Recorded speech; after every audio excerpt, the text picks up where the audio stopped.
Welcome to Whispered History. Good evening. And thank you for joining me for another peaceful journey into the past. Tonight we travel to a time when dreams were measured in gold dust. A time when ordinary people left behind their homes, their families, and everything they had ever known in pursuit of a single hope. The hope of striking it rich, the hope of finding fortune, the hope of changing their lives forever. Our story begins in California, but not the California we know today. There are no sprawling cities, no busy highways, no towering skylines. Instead, we find a distant frontier at the very edge of the American continent, a land of rivers and valleys, oak-covered hills, remote ranches, and small settlements scattered across a vast landscape. For most Americans in the 1840s, California feels unimaginably far away. Reaching it requires months of travel, across deserts, across mountains, across dangerous seas. It is a place that exists almost at the edge of the known world. Yet within a few short years, everything will change. A discovery made beside a quiet river will trigger one of the greatest migrations in American history. News will spread across the nation, then across the world. Ships will fill with passengers. Wagon trains will head west. Towns will appear almost overnight. Fortunes will be won. Fortunes will be lost, and hundreds of thousands of people will chase a dream that seems almost too incredible to believe. Gold. The California Gold Rush remains one of the most remarkable chapters in American history. It is a story of adventure, of risk, of hope, of perseverance. And perhaps most importantly, it is a story about ordinary people, farmers, sailors, merchants, teachers, carpenters, blacksmiths, families, young dreamers, and aging veterans, all drawn westward by the promise of opportunity. Some would find success, many would not, but nearly all would discover that the journey itself would change them forever. Tonight we will walk beside those travelers. We will cross rivers with them, ride dusty roads beside them, stand beside mining streams, visit bustling boomtowns, and witness how a single discovery transformed California and helped shape the future of the United States. As always, we will move slowly, gently, allowing the story to unfold at a calm and relaxing pace. So if sleep finds you somewhere along the trail, that is perfectly fine. The gold fields will still be there when morning comes. Before we continue, I have a small favor to ask. If you enjoy these relaxing historical journeys and would like to support the channel, please take a moment to like this video and subscribe to Whispered History. And if you'd like, leave a comment sharing where you're listening from tonight. I always enjoy seeing how far these stories travel around the world. Your support helps Whispered History continue creating long-form history stories designed to help you relax, unwind, and drift peacefully to sleep. Now, take a slow breath, allow your shoulders to relax. Let the concerns of the day begin to fade. And imagine yourself standing in Northern California in the year 1848. The morning air is cool. A river flows quietly through the wilderness. Birdsong echoes through the trees. The landscape feels peaceful, almost untouched. Nearby, workers are constructing a sawmill beside the river. The work is routine, ordinary. No one suspects that history is about to change. No one realizes that within months, people from every corner of America, and eventually from every corner of the world, will hear about this place. No one yet knows that California is about to become the center of a global gold fever. The river continues flowing. The workers continue their tasks. The sun rises slowly above the hills, and somewhere beneath the clear water, tiny flakes of gold wait to be discovered. The greatest rush for fortune in American history is about to begin, and our story is only just beginning. As we continue our journey tonight, let us step back for a moment. Before the discovery, before the gold seekers, before the crowded mining camps and bustling boomtowns, before California became a symbol of opportunity and fortune, let us visit California as it existed on the eve of the gold rush. A very different California. Imagine the year is 1847. The United States is still a young nation. Its eastern cities continue growing. Its frontier steadily expands westward. Yet California remains distant and unfamiliar to most Americans. For many people living in New York, Boston, Philadelphia, or even St. Louis, California feels almost like another world. Maps show its location. Travelers tell stories about it, but few Americans have ever seen it with their own eyes. The journey is simply too difficult. Imagine standing atop a grassy hill overlooking the Sacramento Valley. The landscape stretches endlessly before you. Golden grass sways in the breeze. Oak trees dot the rolling countryside. Rivers wind quietly through broad valleys. The sky seems enormous. The land feels peaceful, open, untouched. There are no railroads crossing the region, no major cities, no crowded highways, only vast distances and scattered settlements. California, at this time, belongs to a world that is changing rapidly. For generations, the region had been part of Spain's colonial empire. Later, it became part of Mexico after Mexico gained independence from Spain in 1821. The people living here know it as Alta California. Life moves at a slower pace than it does in the growing cities of the eastern United States. Imagine approaching one of California's great ranchos. A large adobe home sits beneath the warm sun. Cattle graze across thousands of acres of land. Horsemen ride across open fields. The scent of sagebrush drifts through the air. This is the world of the California families, descendants of Spanish and Mexican settlers who have lived in California for generations. Many own vast ranches. Their lives revolve around cattle, horses, family, and community. The pace is steady, predictable, far removed from the frantic world that will soon arrive. Imagine attending a gathering at one of these ranchos. Music drifts through the evening air. Families share meals together. Children play nearby. Guests arrive on horseback from neighboring properties. Conversations continue late into the night. The atmosphere feels warm and welcoming.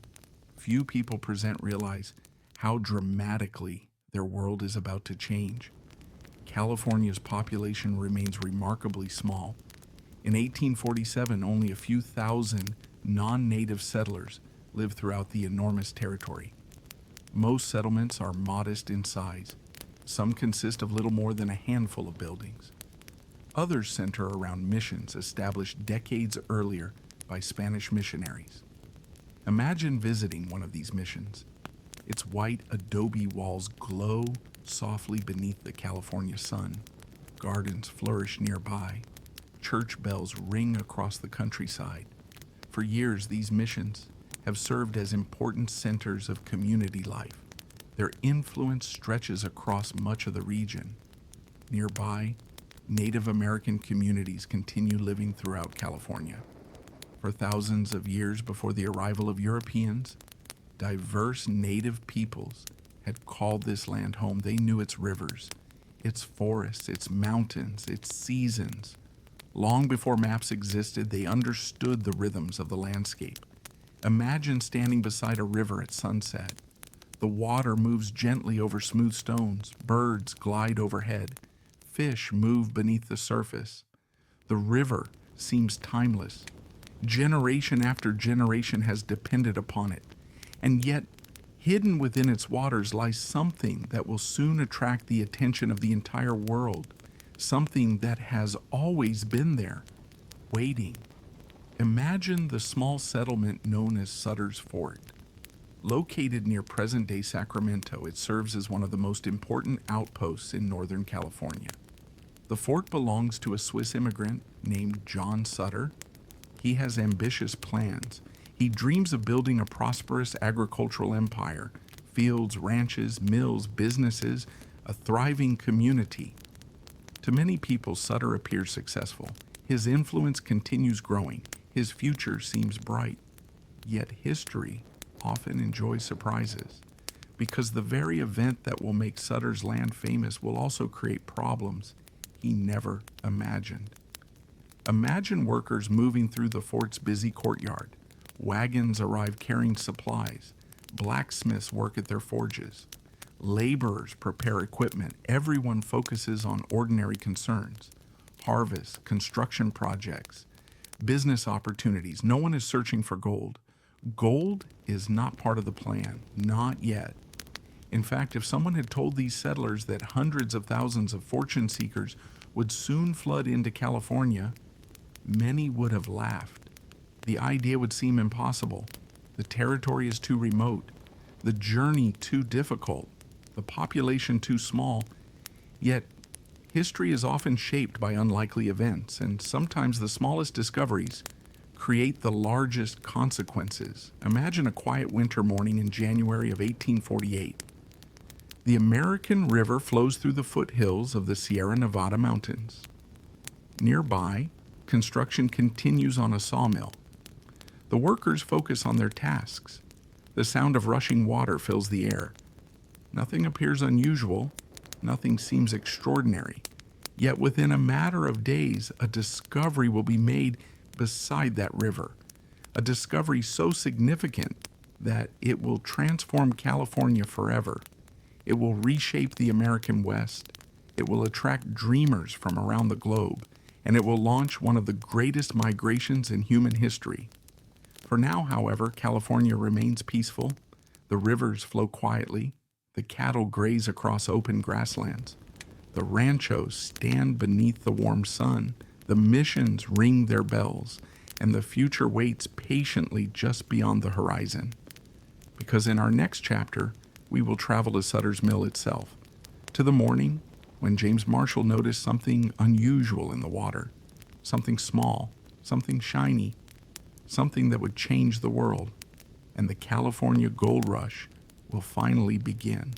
As we continue our journey tonight, let us step back for a moment.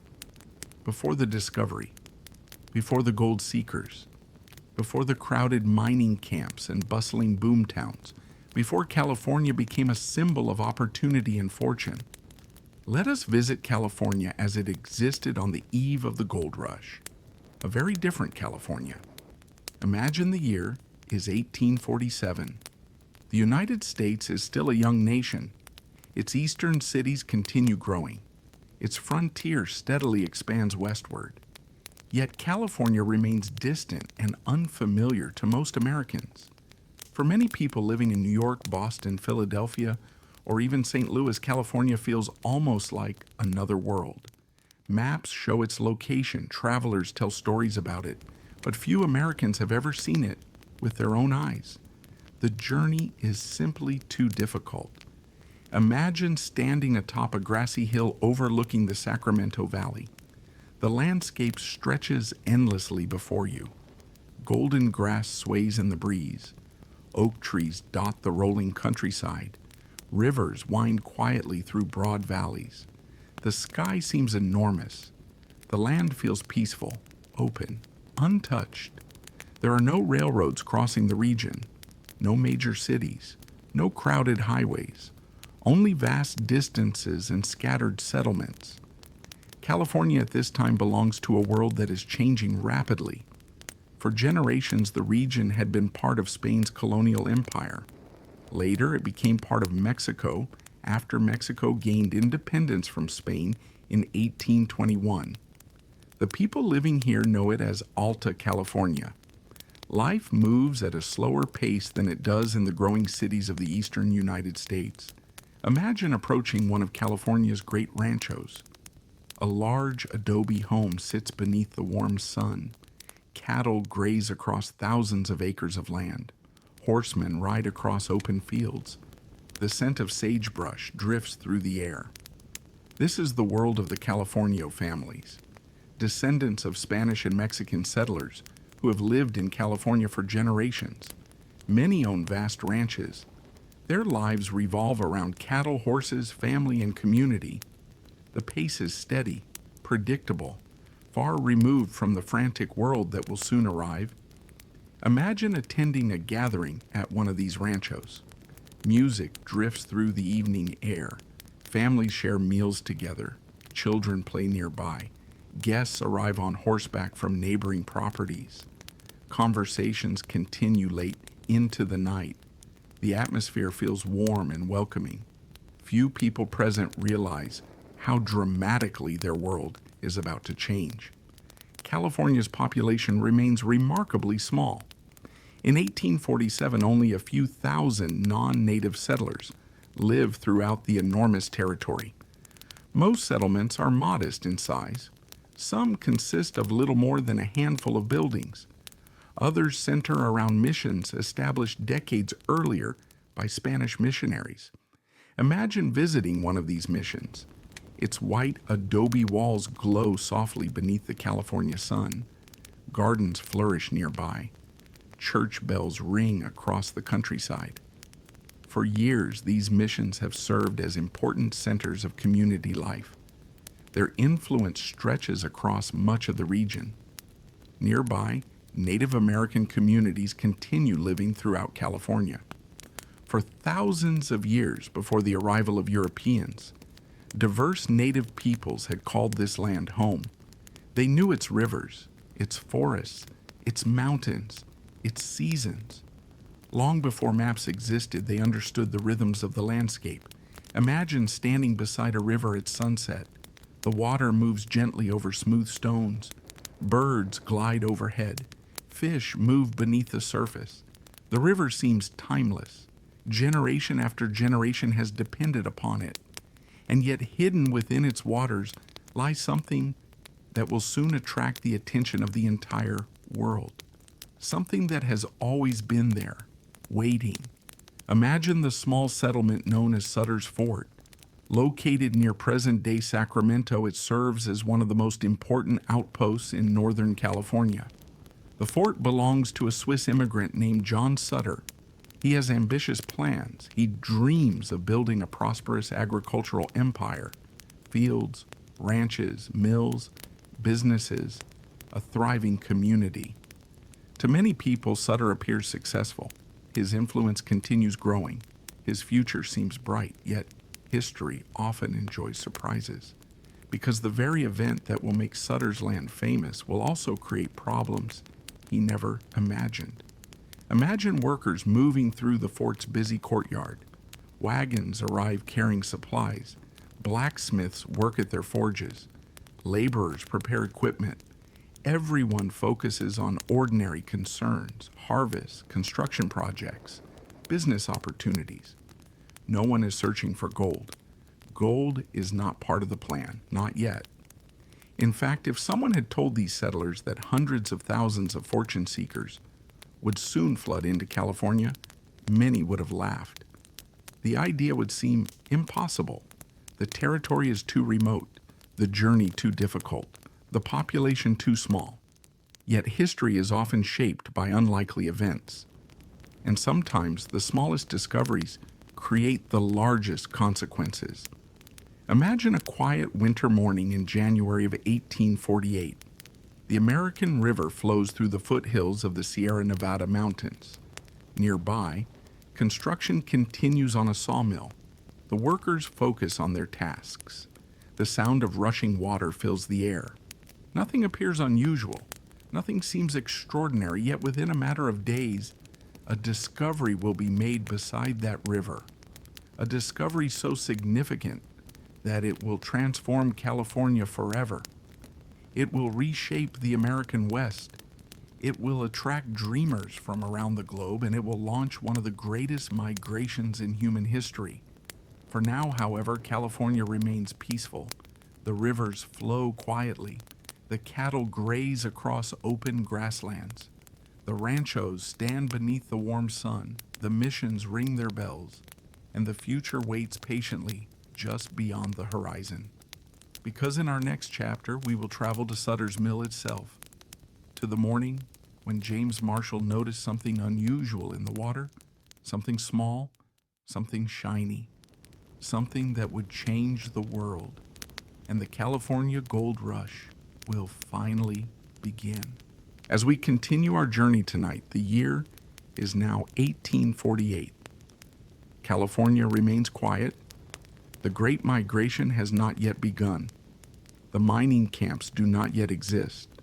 The rivers flow peacefully through the foothills of the Sierra Nevada. And on a cold January morning, history waits beside a small sawmill under construction. Imagine the American River. Its clear water rushes over smooth stones. Morning sunlight filters through the trees. The air feels crisp and cool. The landscape is beautiful in its simplicity. No crowds, no noise, no signs of the extraordinary events that are about to unfold. Nearby, workers continue building a sawmill for John Sutter. The project is important. Sutter needs lumber for his growing settlements. More buildings, more farms, more opportunities. Everything appears to be moving according to plan. The man overseeing the mill's construction is James Wilson Marshall. Imagine Marshall walking beside the river shortly after sunrise. He is a practical man, a carpenter and builder, someone accustomed to hard work and long days. Like everyone else at the mill, his attention is focused on construction. The work requires constant effort. Water channels must be inspected, machinery must be maintained, progress must continue. The future of the mill depends on it. Imagine Marshall examining the channel that carries water to the sawmill. The flow has exposed fresh gravel and riverbed beneath the surface. As he looks down, something catches his eye, a small flash of light. At first it seems unimportant, perhaps a piece of quartz, perhaps a bit of metal. The river contains many interesting stones. Yet something about this object feels different. Imagine Marshall kneeling beside the water. He reaches down and picks up several small flakes. They glimmer in the morning sunlight. Curious, he turns them over in his hand. The pieces are bright, heavy, distinctive. Marshall continues examining them. The question begins forming in his mind. Could it be? Could this really be gold? Imagine the quiet excitement that follows. Marshall performs simple tests. He strikes the metal, examines its color, studies its properties. Again and again, the results suggest the same conclusion. The flakes appear to be genuine gold, not fool's gold, not another mineral, real gold, a discovery that would have seemed almost unbelievable only moments earlier. Imagine standing beside him in that moment. The river continues flowing. Birds continue singing. The surrounding wilderness remains unchanged. Yet everything has changed. The discovery is small, only a few flakes, only a handful of shining particles. But history often turns upon surprisingly small moments. A conversation, a decision, a discovery beside a river, and suddenly the future begins moving in a different direction. Imagine Marshall carrying the samples to John Sutter. The two men discuss the find carefully. Both immediately recognize its significance, and both share the same concern, keeping it secret, at least for a while. This may seem surprising. After all, many people assume that discovering gold would bring immediate celebration. But Sutter understands something important. His fortune depends upon farms, businesses, workers, construction projects. If news of gold spreads, laborers may abandon their jobs. The orderly growth of his settlement could collapse. A gold rush would bring opportunity, but it would also bring chaos.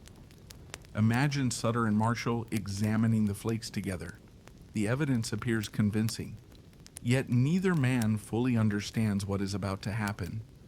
They know the discovery is important. They do not know that it will soon become one of the most famous discoveries in American history. For now, they attempt discretion. The fewer people who know, the better, or so they hope. Imagine the workers at the mill. Some hear rumors, others notice unusual conversations. A few become suspicious. Secrets are difficult to keep in small communities, especially exciting secrets. Whispers begin spreading quietly. One person tells another. A worker shares a story with a friend. A traveler carries the news farther down the road. The information moves slowly at first, almost gently, like ripples spreading across still water. Imagine a campfire in the evening. A handful of workers sit nearby. Someone mentions seeing shiny flakes in the river. Another person claims to have heard similar reports. The conversation grows animated. Questions multiply. Excitement builds. Human curiosity is difficult to suppress, especially when gold is involved. And although Sutter hopes to contain the news, the task soon proves impossible. Imagine California itself during these weeks. Most people continue their ordinary routines. Ranchers care for livestock, merchants conduct business, families prepare meals. Life moves forward as it always has.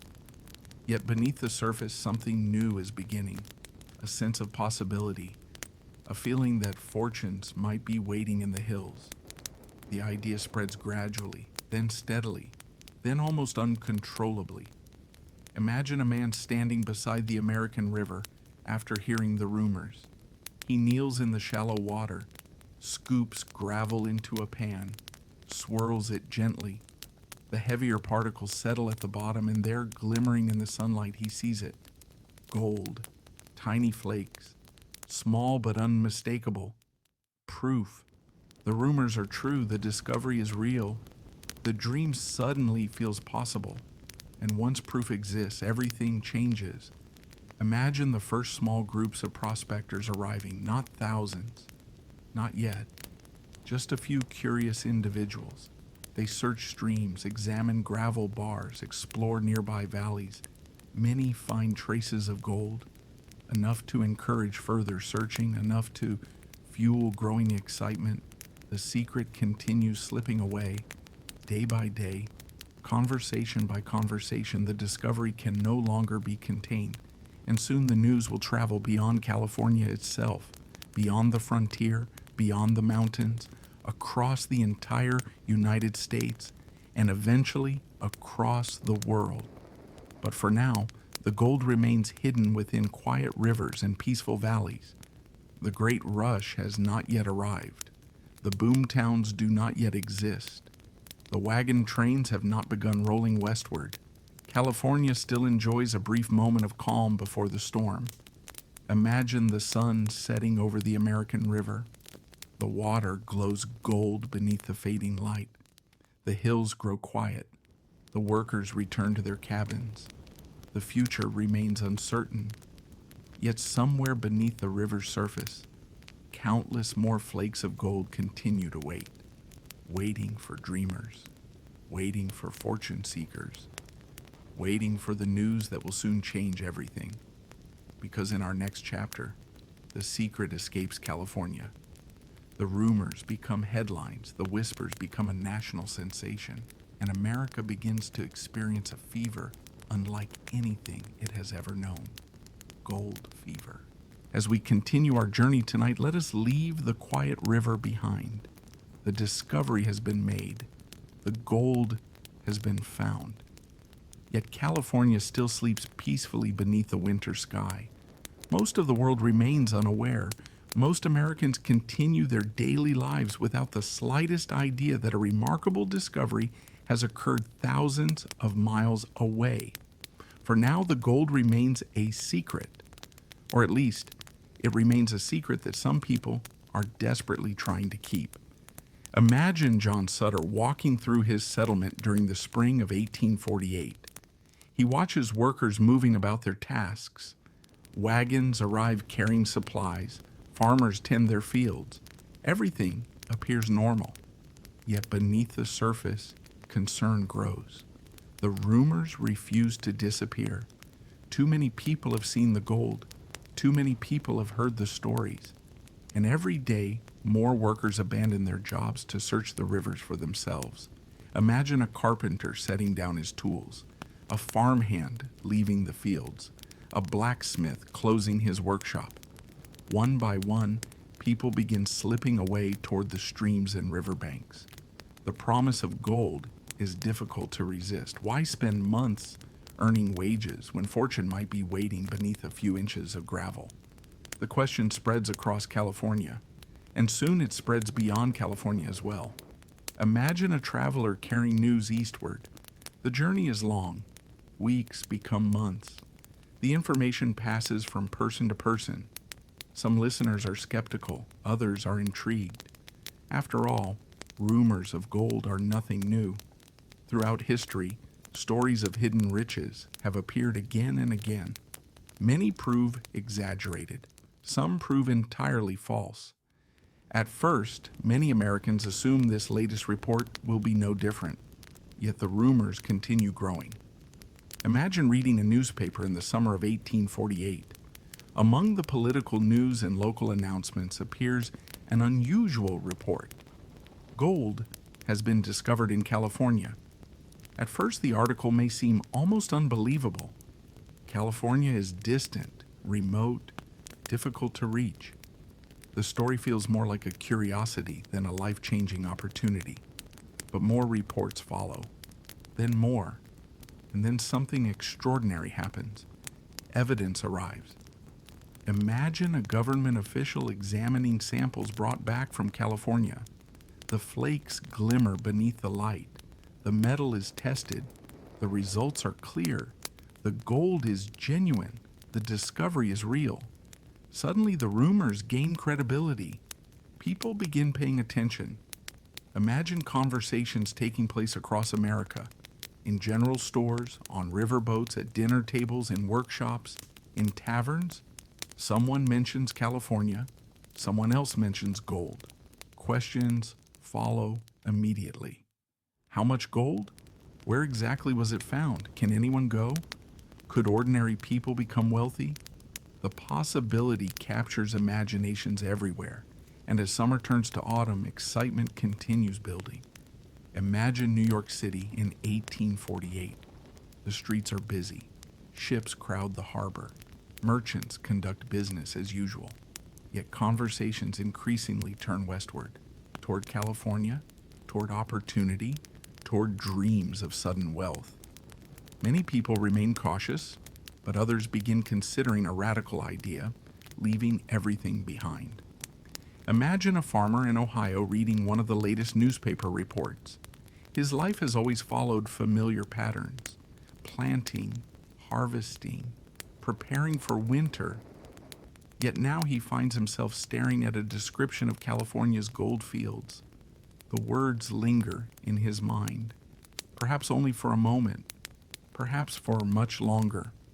The possibility is difficult to forget. Imagine a sailor in Boston hearing similar stories, or a shopkeeper in Philadelphia, or a carpenter in Missouri. The details differ, but the reaction is often the same. What if? What if the stories are true? What if fortune waits in California? What if this is the opportunity of a lifetime? The power of the gold rush comes not only from gold itself, it comes from hope. The belief that life can change suddenly, dramatically, perhaps even overnight. And hope travels quickly, faster than wagons, faster than ships, faster than almost anything else. Imagine President James K. Polk sitting in Washington, D.C. By late 1848, reports of the discovery have reached the highest levels of government. Polk understands the significance of what is happening. The nation needs reliable information. Rumors alone are not enough.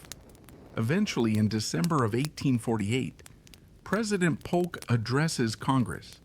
He confirms what many Americans have already begun to suspect. Gold has indeed been discovered in California. The announcement carries enormous weight. The president's confirmation removes any lingering doubt. The discovery is real, official, undeniable. Imagine readers opening newspapers across the country. They see the headlines. They read the president's words. And suddenly the dream feels attainable, no longer a rumor, no longer a distant possibility, a reality. The reaction is immediate. Imagine excitement sweeping through towns and cities. Men discuss travel routes, merchants calculate potential profits, families debate difficult decisions. Everywhere, people begin imagining California. For some, the decision comes quickly. They will go. Others hesitate. The journey is dangerous, expensive, uncertain. Many who attempt it may fail. Yet even failure seems preferable to missing the opportunity entirely. The fear of being left behind becomes almost as powerful as the dream of success. Imagine standing on a busy street in early 1849. People speak of little else: California, gold, fortune, adventure. The words seem to echo everywhere. The nation has caught a fever, not a sickness of the body, a sickness of the imagination, gold fever. And once it takes hold, it proves remarkably difficult to cure. Imagine maps being unfolded across kitchen tables, families tracing routes westward. Some plan to cross the continent by wagon. Others consider traveling by sea. Every option presents challenges. Every journey contains risks. Yet thousands decide to go anyway. Soon, tens of thousands will follow. The movement will become one of the largest migrations in American history. Ships will leave crowded harbors. Wagon trains will stretch across the plains. Entire communities will send sons, brothers, fathers, and friends toward California. The world is changing, and it is changing quickly. Imagine the quiet river where James Marshall first spotted those tiny flakes of gold. The water still flows peacefully. The hills remain beautiful. Yet everything feels different now. The secret has escaped. The news has spread. The dream has taken hold. And all across America, people are preparing for the journey of a lifetime. Because in our next chapter, we will travel beside the famous 49ers, the fortune seekers who left home in search of gold. We will cross deserts and mountains, sail dangerous oceans, and discover what it was truly like to chase the California dream. The Great Migration is about to begin. As we continue our journey tonight, the year is now 1849. The rumors have become headlines. The headlines have become certainty. And across America, an extraordinary movement is beginning. Thousands of people are preparing to leave their homes. Some will travel hundreds of miles. Others will travel thousands. All are drawn by the same dream: California gold. History would give them a famous name: the 49ers. Imagine a small farm somewhere in Ohio. The morning sun rises over fields that have been worked for generations. A farmer stands outside his home looking west. He has heard the stories, read the newspapers, listened to travelers passing through town. For months he has wrestled with a difficult question. Should he go? The farm provides stability. California offers possibility. The choice is not easy. Yet all across America, countless people are making the same decision. Imagine a young carpenter in New York, a merchant in Pennsylvania, a blacksmith in Kentucky, a sailor in Massachusetts. Many have never traveled far from home. Most have never seen a mountain larger than a distant hill. Yet they are preparing to cross an entire continent. The dream is simply too powerful to ignore. Imagine families gathered around kitchen tables, maps spread before them, candles flicker softly in the evening light. The route to California is discussed again and again. How long will it take? How much will it cost? What dangers lie ahead? No one knows all the answers, yet excitement often outweighs uncertainty. The future seems full of possibility. Imagine one final morning before departure. A wagon waits outside. Supplies have been packed carefully. Friends and neighbors gather to say goodbye. Some offer encouragement. Others express concern. The journey ahead is risky. Everyone understands that. Many travelers may never return. Yet the wagons begin rolling anyway, westward, always westward. For many 49ers, the overland route seems the most practical option. Imagine a long wagon train stretching across the Great Plains. Dozens of wagons move slowly beneath an endless sky. Oxen pull heavy loads. Children ride beside their parents. Dust rises from the trail. The pace is steady, not fast, not comfortable, but steady. Day after day, week after week. Imagine the scale of the journey. California lies nearly 2,000 miles away. The travelers must cross prairies, rivers, deserts, and mountains. Every obstacle presents challenges. Every mile requires effort.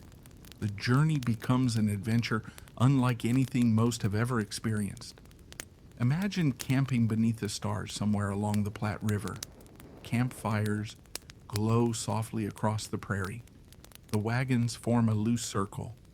Families prepare simple meals. Conversations drift through the evening air. Some travelers discuss California. Others tell stories from home.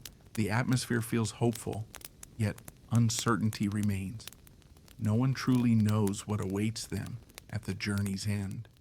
Imagine the vast Great Plains stretching toward the horizon. Buffalo roam in the distance. Wildflowers sway in the breeze.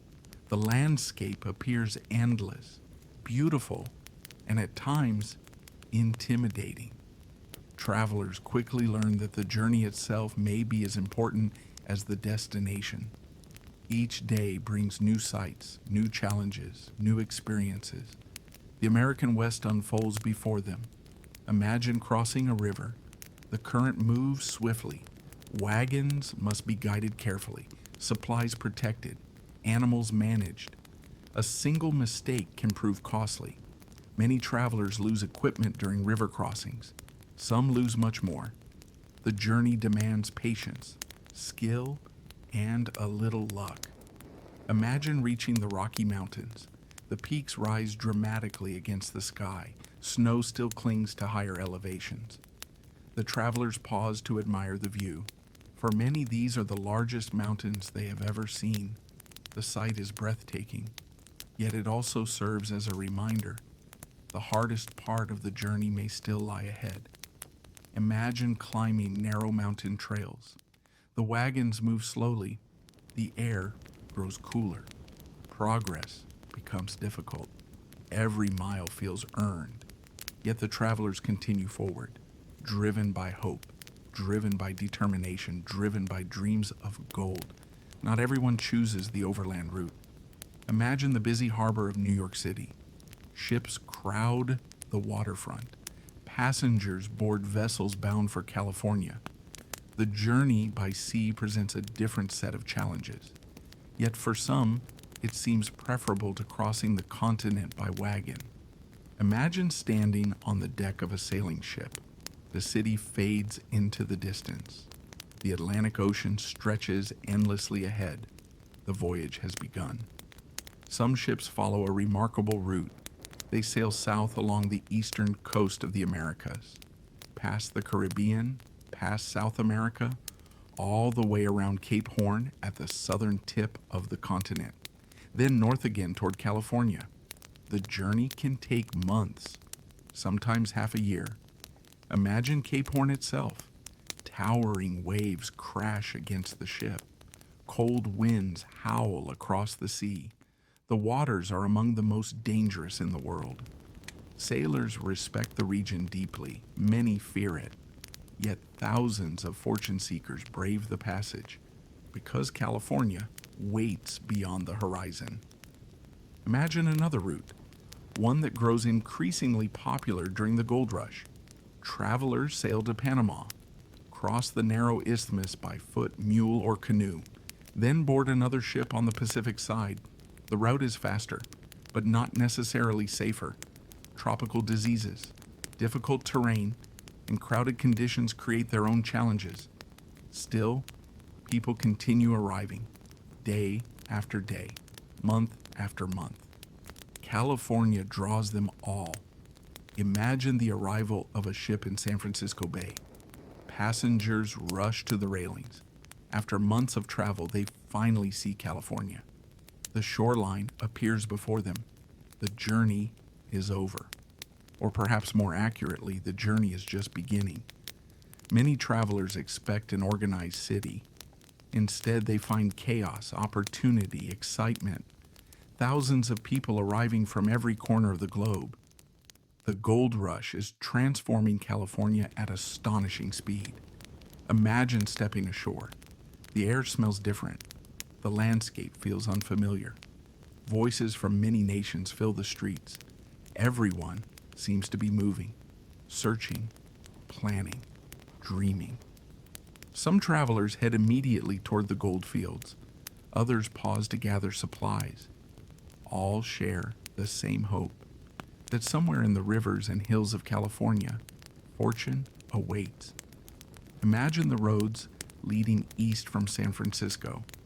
Endless lines of travelers move toward the Sierra foothills, on horseback, on foot, with wagons, with pack animals. Every path seems to lead toward gold. The movement feels almost unstoppable, a great human river flowing toward the mountains.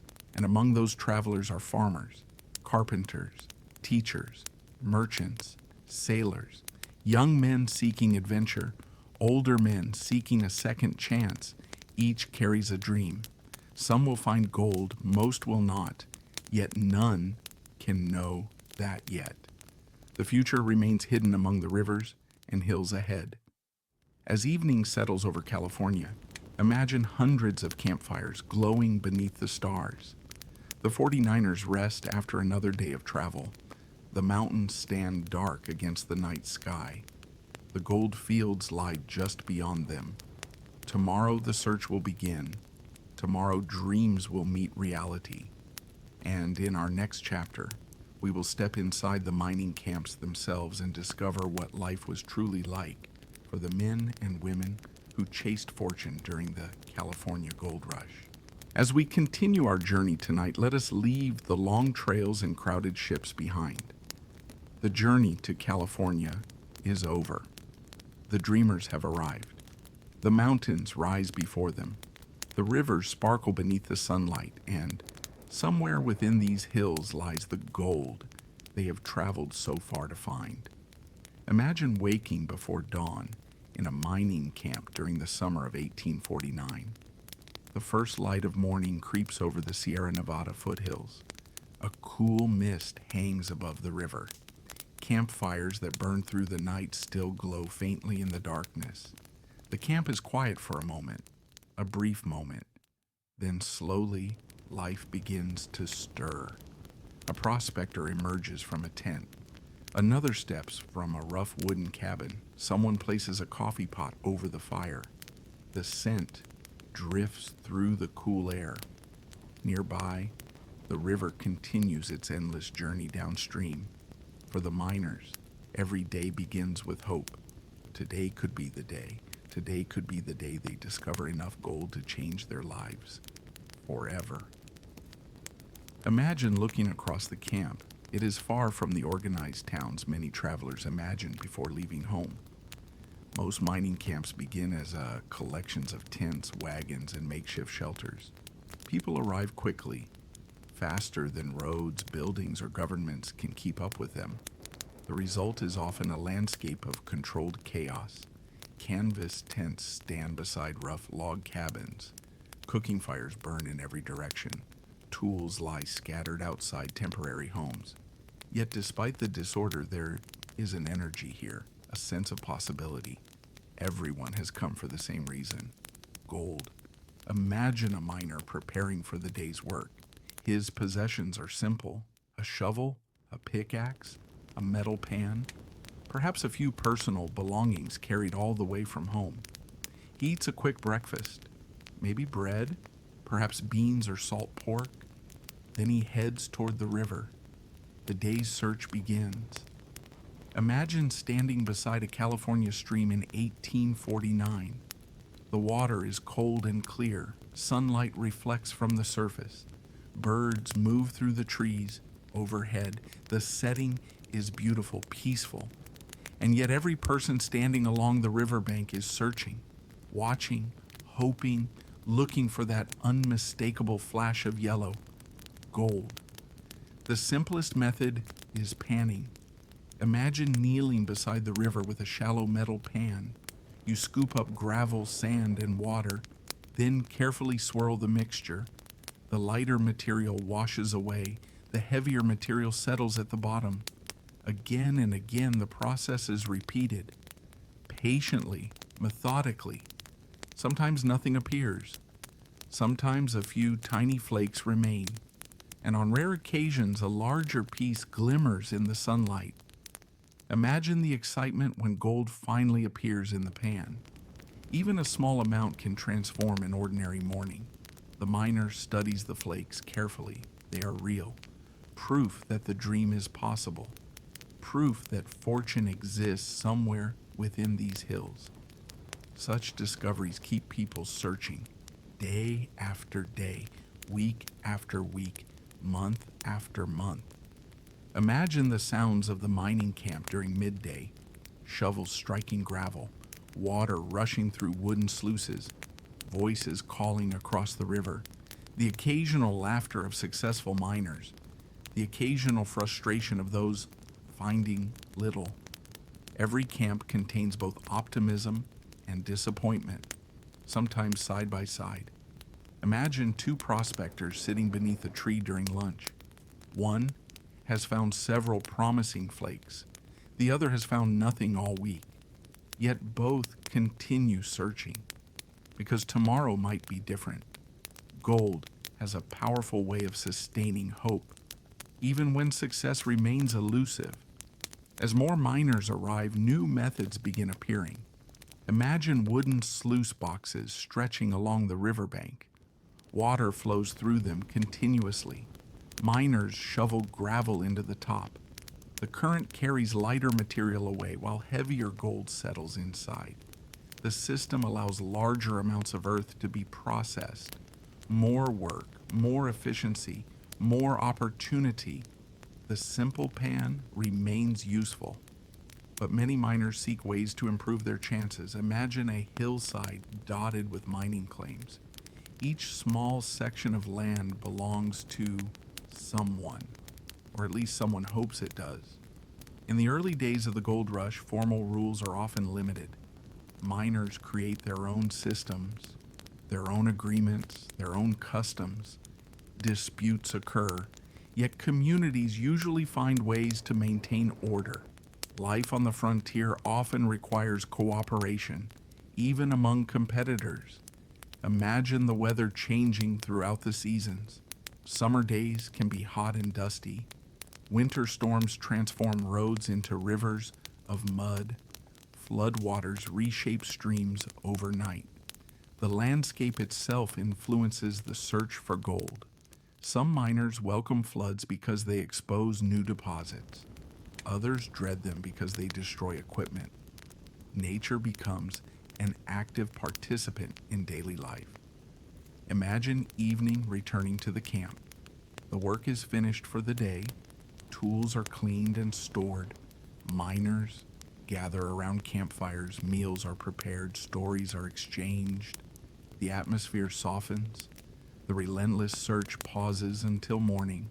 Some people celebrate small successes. Others quietly reflect upon another disappointing day. Yet hope rarely disappears entirely. That is one of the most remarkable features of the gold rush.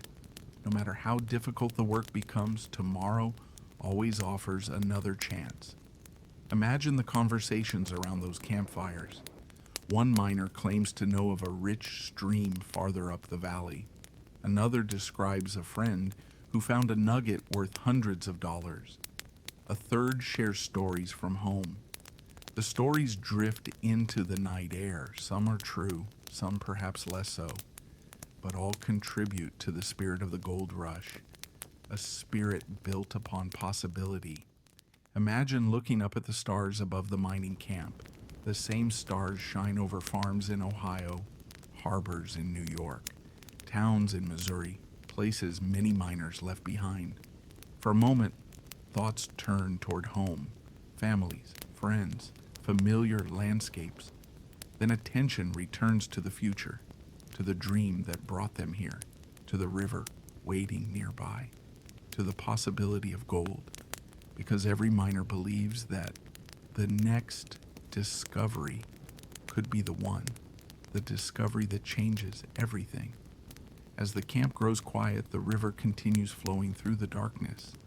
Its waters move over gravel bars and hidden deposits. The gold remains where it has rested for centuries, waiting, silent, patient. Tomorrow, hundreds of prospectors will search again, and thousands more continue arriving from around the world. The camps are growing, the rivers are becoming crowded, and what began as a handful of prospectors is slowly transforming into something much larger.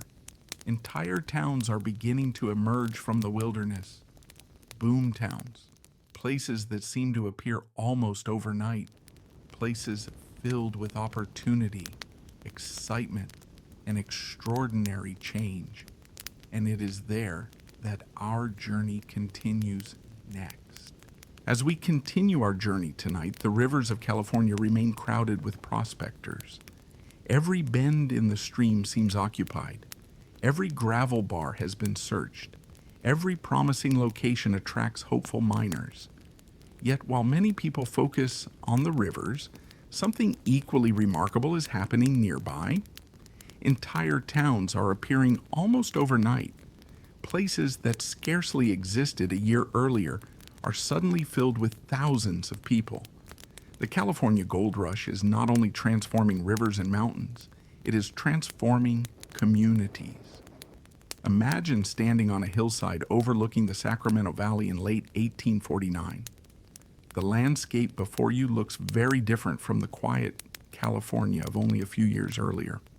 Where once there were scattered settlements and open grasslands, there are now roads crowded with wagons. Smoke rises from hundreds of campfires. New buildings appear every week. The population seems to grow almost by the day.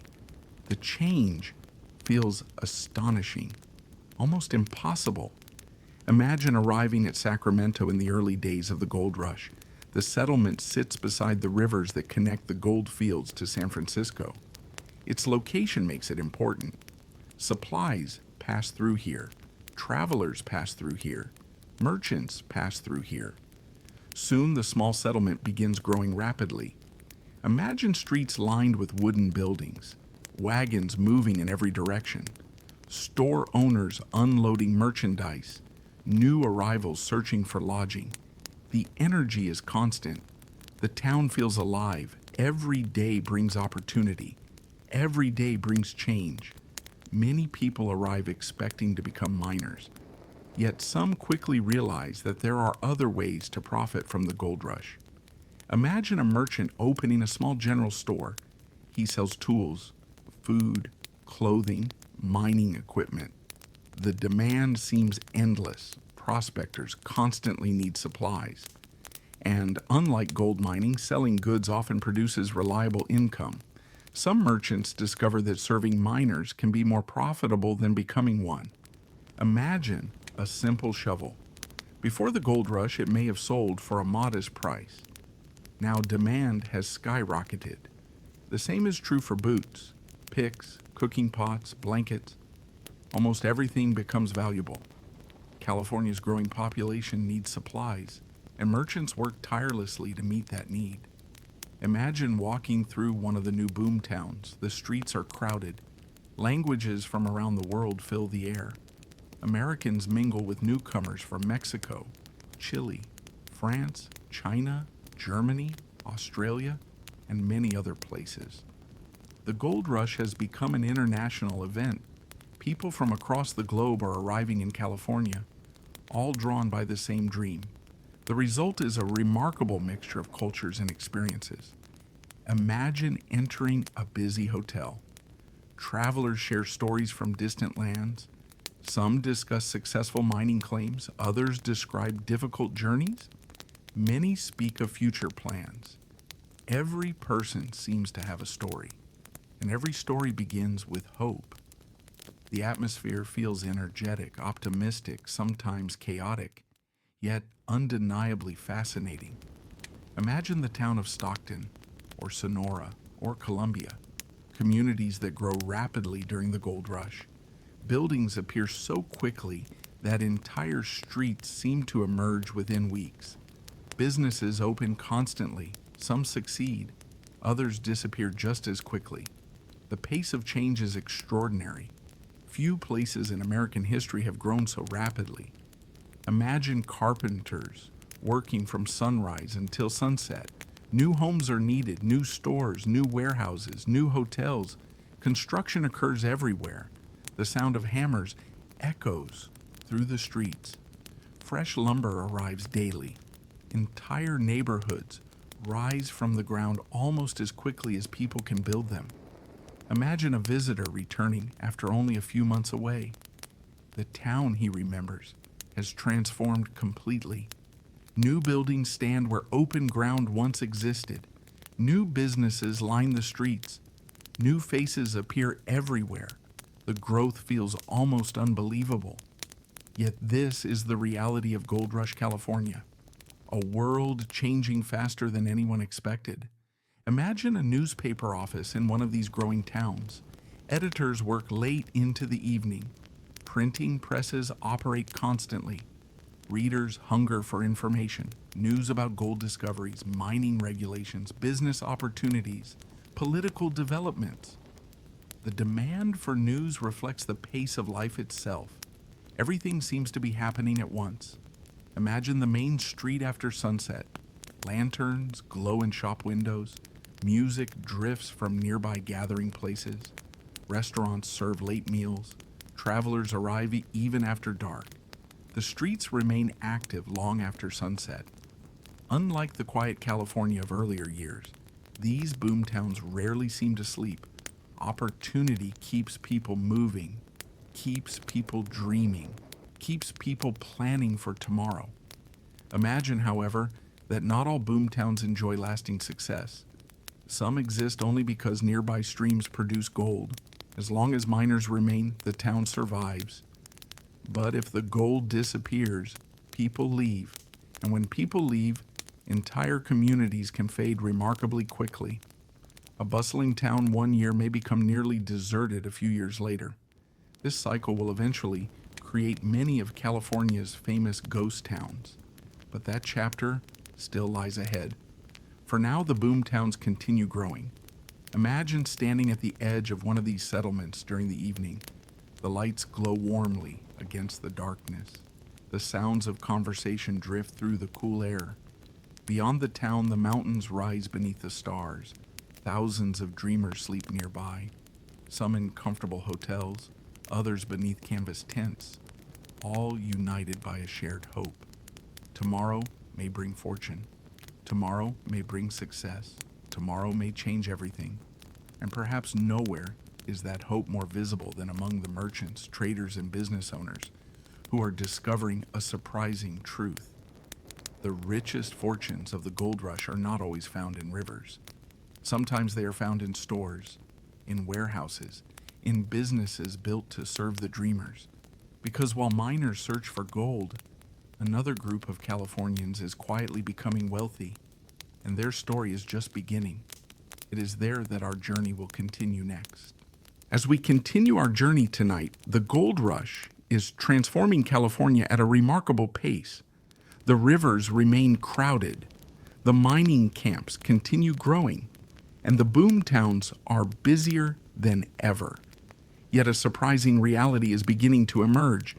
Not everyone who comes to California finds gold. In fact, most do not. Thousands spend long days searching riverbeds and hillsides without discovering the fortune they imagined. And while many miners struggle, another group of people begins quietly building fortunes of their own. Merchants, shopkeepers, traders, hotel owners, entrepreneurs, people who understand that in a gold rush, sometimes the safest way to make money is not by searching for gold, but by serving those who are. Imagine walking down a busy street in Sacramento in 1850. The town hums with activity. Wagons arrive loaded with supplies. Ships unload cargo at nearby docks. Travelers crowd the streets, and everywhere you look, businesses are opening. Some are simple wooden shops, others are little more than tents, yet all are attempting to meet the same demand, the needs of thousands of hopeful miners. Imagine a general store stocked with goods from around the world. Shovels hang from the walls. Boots line wooden shelves. Barrels of flour sit near sacks of coffee. Candles, blankets, cooking tools. Everything a miner might need. The store remains crowded from morning until evening. Customers arrive constantly, and every purchase brings profit. Imagine a merchant who arrived in California intending to mine for gold. At first, he spends weeks searching rivers. The results are disappointing. But one day he notices something. Miners always need supplies. No matter whether they find gold or not, they need food, clothing, tools, equipment. The realization changes everything. Instead of searching for gold, he opens a store, and before long he begins earning more money than many successful prospectors. Stories like this become surprisingly common. Imagine a crate of boots arriving from the East Coast. The journey has been long and expensive, yet demand is so high that the boots sell immediately. The same happens with picks, shovels, work gloves. Almost every practical item becomes valuable. California's economy is expanding rapidly, and merchants are at the center of it. Imagine the docks of San Francisco. Ships crowd the harbor in astonishing numbers. Some vessels arrive carrying passengers, others bring supplies. Many captains discover they can earn substantial profits simply transporting goods to California. The gold rush affects not only miners, it creates opportunities for sailors, traders, farmers, builders, and countless others. The entire region begins transforming into a thriving economic center. Imagine one particularly famous newcomer arriving in California during the gold rush. His name is Levi Strauss, a young businessman from New York. Like many others, he recognizes opportunity. But unlike most prospectors, he does not search for gold. Instead, he sells goods to miners. Durable clothing becomes especially important. Mining is hard work. Clothes wear out quickly. The demand for sturdy garments remains constant. Years later, Levi Strauss's business will become famous around the world. Yet its roots can be traced directly to the California gold rush. Imagine a tailor working late into the evening. Oil lamps illuminate the workshop. Fabric covers nearby tables. Customers continue arriving with requests, work clothes, jackets, repair services. The gold rush creates demand for every imaginable trade. Even people who never touch a gold pan can build successful businesses. Imagine a hotel owner in a growing boomtown. Every room is occupied. Travelers arrive daily. Some stay for a night. Others remain for weeks. The owner listens to stories from around the world. Successes, failures, dreams, disappointments. The hotel becomes more than a business. It becomes a gathering place, a crossroads where countless journeys intersect. Imagine a restaurant owner preparing meals for hungry miners. The work never seems to end. Customers fill every table. Food supplies arrive constantly. The business thrives. Because no matter how successful or unsuccessful mining becomes, people still need to eat. The same principle applies to countless other businesses. Blacksmiths repair tools. Doctors treat injuries. Barbers cut hair. Laundry services clean clothes. The gold rush creates an entire economy, an ecosystem built around the pursuit of fortune. Imagine a banker opening an office in a growing town. At first, the idea seems almost unnecessary. Most people carry gold dust rather than paper money. Yet as wealth increases, financial services become increasingly important. Soon, banks begin appearing throughout California. Another sign that the frontier is evolving into something more permanent, something more stable. Imagine walking through San Francisco in the early 1850s. Only a few years earlier, it had been a relatively small settlement. Now it is exploding with growth. New buildings appear constantly. Businesses thrive. The population multiplies. The city becomes one of the most important gateways to the gold rush. The transformation feels almost miraculous, yet it is happening in real time. Imagine the conversations taking place throughout California. Some miners celebrate successful discoveries. Others complain about poor luck. But merchants often speak of steady profits, reliable income, growing businesses. Many eventually realize that California's greatest opportunities extend far beyond the rivers. The gold rush is creating an entire economy, and those who recognize this fact often prosper. Imagine a miner finally returning to town after weeks in the mountains. His clothes are worn, his supplies are nearly exhausted. He enters a store to purchase what he needs. As he spends his hard-earned gold dust, the shopkeeper smiles. The miner may or may not become wealthy. The merchant, however, continues earning money every day. The scene repeats itself across California, again and again and again. Yet while businesses flourish, another important transformation is taking place. The gold rush is no longer just a gathering of adventurous young men. Families are beginning to arrive. Women are building businesses. Schools are appearing. Communities are becoming more permanent. California is slowly changing from a temporary frontier into a society, and the people helping shape that society often receive far less attention than the miners themselves. Their stories are equally important, and it is those stories that we will explore next. Because the California gold rush was not built by prospectors alone.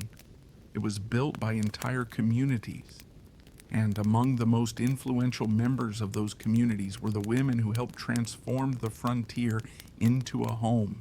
As we continue our journey tonight, the California gold rush is entering a new phase.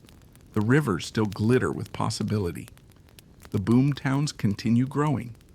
Merchants remain busy. Wagons arrive daily, carrying newcomers eager to begin their search for fortune. Yet something important is changing. California is no longer simply a place where people come to seek gold. It is becoming a place where people choose to stay, a place where communities begin to take root, a place where families start building lives. Imagine walking through a busy California town in the early 1850s. The streets are crowded with miners and merchants, but they are not alone. Women move through the markets. Children play near newly built homes. Teachers prepare lessons. Shop owners greet customers. The frontier is slowly becoming a society, and women play a vital role in that transformation. Imagine arriving in California as one of the relatively few women present during the early years of the gold rush. The experience is very different from that of the miners. The journey is just as difficult. The opportunities are often different, yet the possibilities can be extraordinary. In some mining regions, men vastly outnumber women. This creates unusual economic opportunities. Services that might seem ordinary elsewhere become highly valuable. Imagine a woman opening a boarding house in a growing mining town. Travelers need places to sleep. Miners need regular meals. The demand is constant. The boarding house quickly becomes one of the busiest buildings in town. Guests arrive from every corner of the world. Stories are exchanged over dinner. News spreads quickly. The business flourishes. Imagine another woman opening a bakery. Fresh bread is a luxury in many mining camps. Customers line up each morning. The smell of warm bread drifts through the streets. The bakery becomes more than a business. It becomes a gathering place, a reminder of home for people living far from everything familiar. Throughout California, similar stories unfold. Women operate restaurants, hotels, laundry services, general stores, schools. Many build successful businesses that become essential parts of their communities. Imagine a schoolhouse standing beside a dusty road. Children gather inside each morning. Some are the sons and daughters of merchants. Others belong to miners who have decided to settle permanently. The presence of schools signals something important. People are no longer thinking only about gold. They are thinking about the future, about families, about communities, about building something lasting. Imagine a teacher arriving in a small gold rush town. The classroom may be simple, a single room with wooden desks and rough floors. Yet within those walls, a new generation is growing up, a generation that will know California not as a temporary frontier, but as home. The gold rush has created opportunities far beyond mining, and education becomes one of the foundations of the emerging society. Imagine a family traveling west together. Unlike many prospectors, they are not seeking a quick fortune. They hope to establish a permanent life, perhaps a farm, perhaps a business, perhaps both.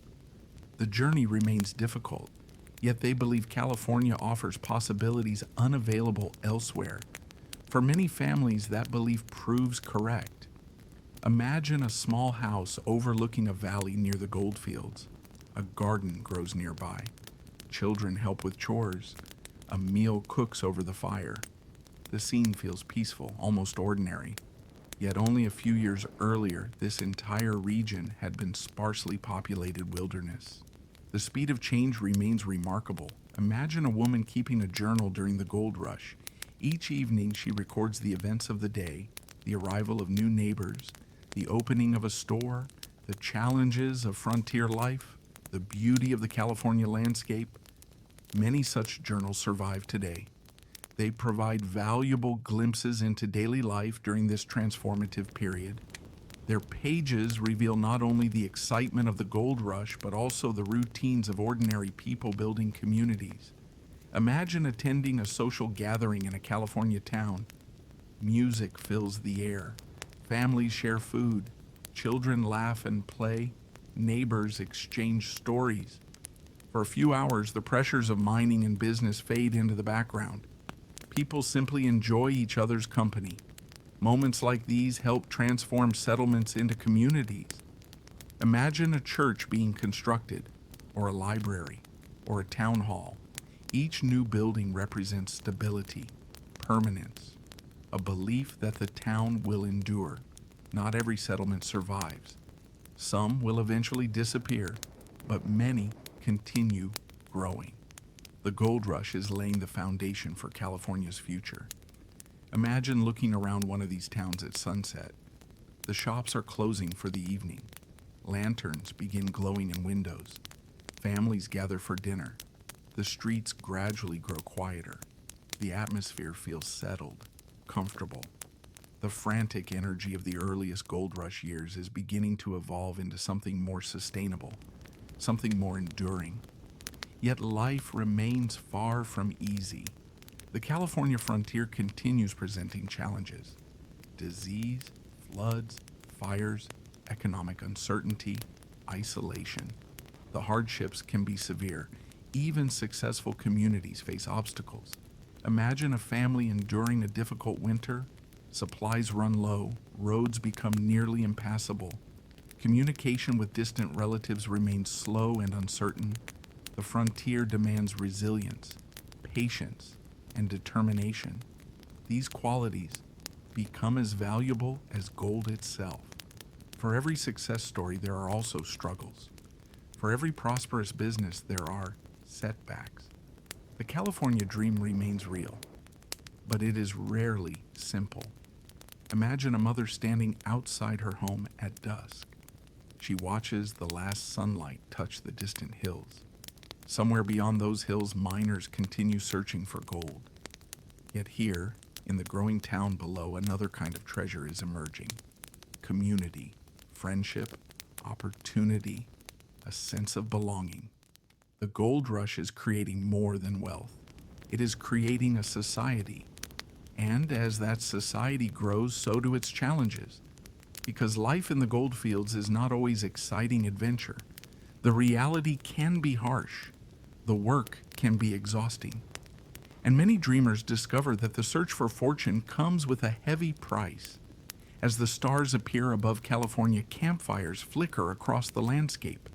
The towns continue growing. The rivers continue flowing. And tomorrow, thousands of miners will return to work, still chasing the dream, still hoping for success, still willing to endure extraordinary hardships in pursuit of gold. And it is those hardships that we will explore next. As we continue our journey tonight, the campfires of the California Gold Rush burn beneath a sky filled with stars. The rivers continue their endless journey toward the sea. The mining camps remain busy. And throughout the foothills of the Sierra Nevada, stories travel almost as quickly as the prospectors themselves. Some stories are true, others are not. Many exist somewhere in between, yet all of them become part of the rich folklore of the gold rush. Because wherever people search for treasure, legends are never far behind. Imagine sitting beside a campfire late in the evening. The day's work is finished. The tools have been set aside. Coffee simmers over glowing coals. Around you sit miners from different states, different countries, and different walks of life. The conversation drifts from one subject to another, and sooner or later, someone begins telling a story about a hidden deposit of gold, a story about a miner who vanished, a story about a fortune that was discovered and then somehow lost again. The listeners lean closer, the flames flicker softly, and the legend begins.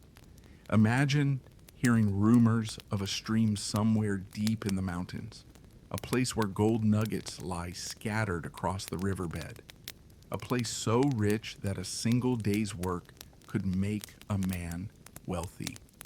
According to the story, a lucky prospector discovered the location years ago, but before he could return with help, he became lost. Or perhaps he died, or perhaps he deliberately kept the secret to himself. The details vary depending upon who tells the tale, yet the result is always the same. The treasure remains hidden, waiting to be found. Stories like this become common throughout Gold Rush, California. Imagine a miner hearing one of these tales for the first time. At first, he is skeptical. He has already heard dozens of similar stories. Yet as the evening continues, the details become increasingly convincing.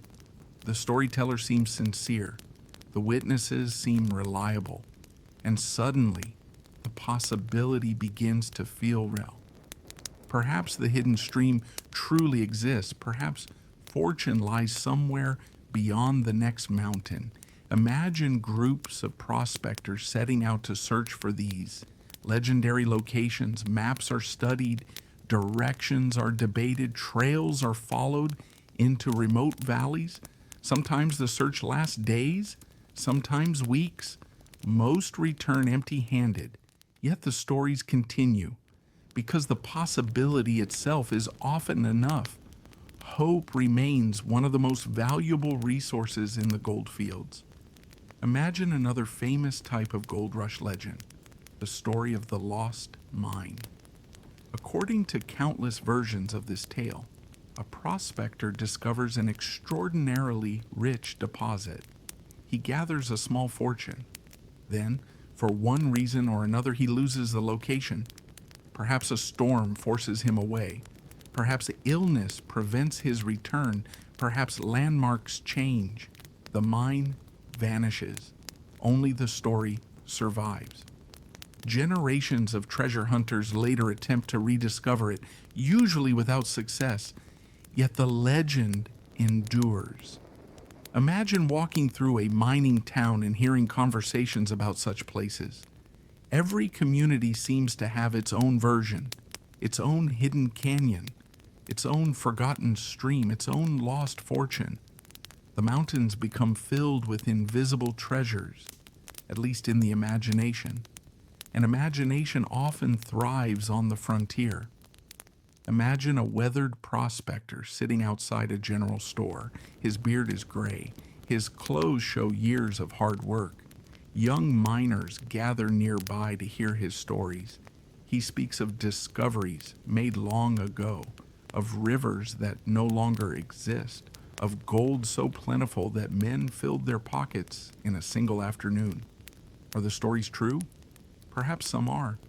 Perhaps others have grown larger with each retelling. The listeners rarely care. The stories themselves are valuable. They inspire dreams. Imagine a map hanging inside a mining camp. Various markings cover its surface. Rivers, trails, mountains. Someone points toward a distant valley. According to local rumor, an enormous nugget was discovered there years ago. Someone else disagrees and points elsewhere. The debate continues. Everyone has heard a different version. Everyone knows a different story. The gold rush creates a landscape filled not only with gold, but with legends. Imagine the newspapers of the time. Editors often publish reports of remarkable discoveries. Some accounts are accurate, others are exaggerated. A single large nugget can become front-page news. The story spreads rapidly. Soon, people hundreds of miles away hear about it. Many decide to investigate for themselves. The cycle repeats again and again. Discovery fuels rumor. Rumor fuels migration.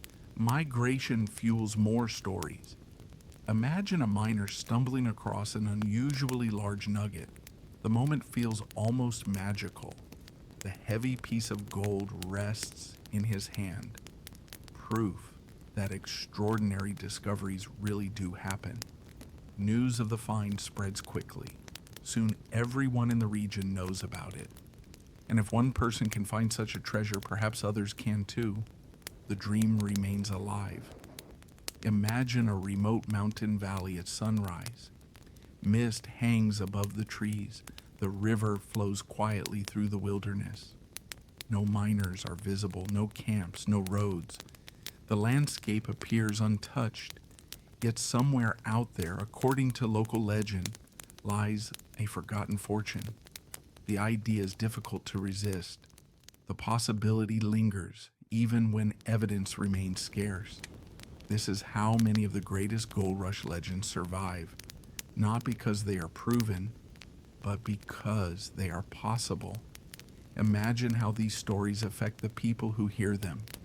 A miner discouraged after months of failure suddenly learns about a hidden canyon. Hope returns. A traveler preparing to leave California hears of a lost mine. Perhaps one more search is worthwhile. The legends encourage persistence. They keep dreams alive, and sometimes that may be their greatest purpose. Imagine a campfire growing lower as the evening progresses. The stories continue. Voices grow softer. The stars shine overhead. Somewhere beyond the darkness lie rivers, mountains, and valleys still waiting to be explored. The frontier feels full of possibility, even after years of searching, even after countless disappointments. Yet while legends capture the imagination, another transformation is taking place. Across California, the gold rush is reshaping the entire region. New towns, new roads, new businesses, new opportunities. What began as a discovery beside a river is becoming something far larger. California itself is changing, and the effects will be felt for generations to come. As the final embers glow softly in the darkness, imagine the state growing before your eyes. The frontier is evolving. The future is arriving. And our journey through the California Gold Rush is about to enter its most transformative chapter yet. As we continue our journey tonight, the California Gold Rush has now become far more than a search for gold. What began as a discovery beside a quiet river in 1848 has transformed an entire region. The hills remain filled with miners. The rivers continue to yield gold. The campfires still glow beneath the stars. Yet California itself is changing in ways few people could have imagined. Imagine standing atop a hill overlooking the Sacramento Valley in the early 1850s. Below you stretches a landscape in motion. Roads that did not exist a few years earlier now carry endless streams of wagons. New towns appear almost overnight. Farms spread across once empty valleys. Ships crowd distant harbors. The transformation feels extraordinary. A frontier is becoming a state. Imagine California before the gold rush. The population is small. Settlements are scattered. The economy revolves largely around ranching and agriculture. The pace of life is relatively slow. Now compare that world to California only a few years later. Hundreds of thousands of newcomers have arrived. Businesses flourish. Communities expand. The population grows at a speed rarely seen in American history. The change is astonishing. Imagine a mapmaker updating his maps year after year. New towns must be added constantly. Roads extend farther into the mountains. Trade routes connect communities that barely existed before. Every new edition of the map looks different. California is growing so rapidly that even maps struggle to keep pace. Imagine San Francisco in 1848, a modest settlement with only a few hundred residents. Now imagine the same city a few years later. The waterfront is crowded with ships. Warehouses line the streets. Hotels fill with travelers. Businesses operate day and night. The city has become one of the most important centers on the Pacific coast. Its growth seems almost miraculous. Yet it is driven by the same force transforming all of California, the gold rush. Imagine arriving in San Francisco as a visitor. The first thing you notice is the energy. People move quickly. Construction occurs everywhere. Merchants negotiate deals. Workers unload cargo. Travelers prepare for journeys into the mountains. The city feels alive with possibility. Every street seems to promise opportunity. Every conversation hints at future success. Imagine the impact on transportation. Before the gold rush, reaching California was a difficult and expensive undertaking. Now, demand for travel is enormous. Ships cross oceans carrying passengers and supplies. Roads improve, new routes are explored. Communication gradually becomes more efficient. The state grows increasingly connected to the rest of the nation. Imagine the arrival of the mail. Letters from home become treasured possessions. Families separated by thousands of miles finally receive news from loved ones. The expanding transportation network brings more than people and goods. It brings connections, relationships, a sense that California is becoming part of a larger national story. Imagine farmers settling in California's fertile valleys. Not everyone comes seeking gold. Many recognize another opportunity: the land itself, rich soil, abundant sunshine, long growing seasons. Agriculture begins expanding rapidly. Farmers supply food to mining camps and growing cities. Soon, California's agricultural potential becomes impossible to ignore. The gold rush attracts people. The land encourages them to stay. Imagine vast fields stretching across the Central Valley. Wheat waves in the breeze. Fruit orchards begin appearing. Livestock graze across open land. The economy becomes more diverse, more stable. California's future begins extending far beyond gold. Imagine lawmakers gathering to discuss California's future. The population is growing rapidly. Communities need governance, infrastructure, representation. The territory can no longer be viewed as a distant frontier. It has become one of the fastest growing regions in America. Important decisions must be made. Imagine the excitement surrounding California's admission to the United States as the 31st state in 1850. The event symbolizes how dramatically things have changed. Only a few years earlier, California had been remote and sparsely populated.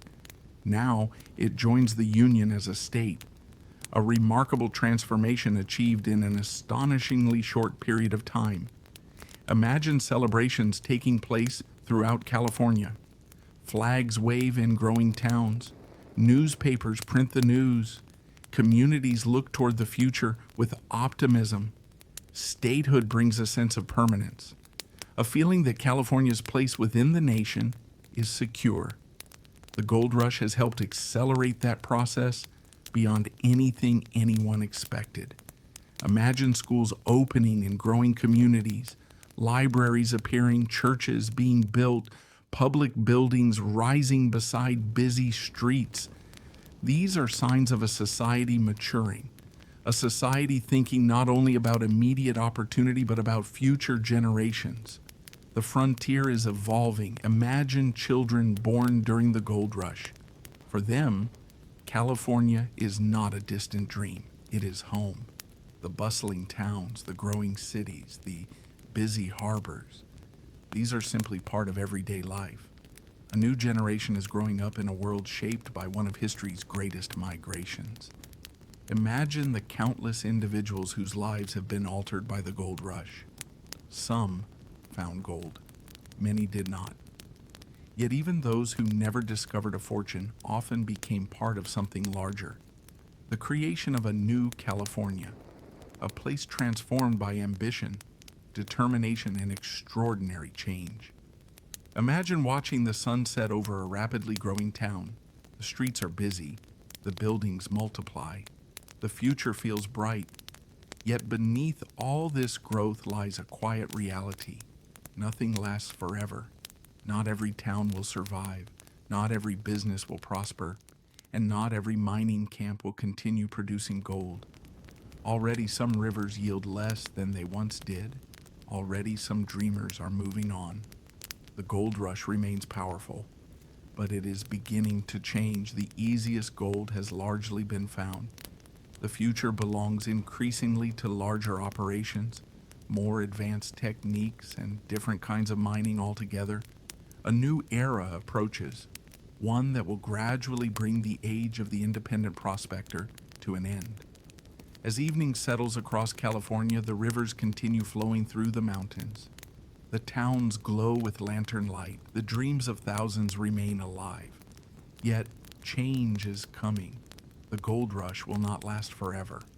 And in our next chapter, we will explore the beginning of its decline. We will visit towns that flourished and faded, meet communities left behind, and discover how some of California's busiest settlements eventually became silent ghost towns beneath the western sky. As we continue our journey tonight, the California gold rush has already changed the course of history. The rivers have drawn dreamers from around the world. The towns have grown with astonishing speed. California has become a state, and fortunes, both great and small, have been won and lost. Yet no gold rush can last forever. The rivers that once yielded easy riches begin to reveal a simple truth. Gold is not endless, and the age of the lone prospector slowly begins to fade. Imagine a miner standing beside a stream he first worked several years earlier. The water still flows. The mountains remain beautiful. The birds still sing in the trees. Yet something feels different. The richest gravel bars have already been searched. The easiest discoveries have already been made. What once required a simple pan and a bit of luck now demands far more effort, far more equipment, far more investment. The gold rush is changing. Imagine the early years of 1849.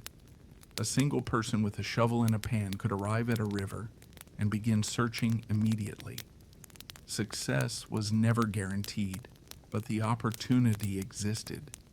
Now, only a few years later, much of the easily accessible gold has disappeared.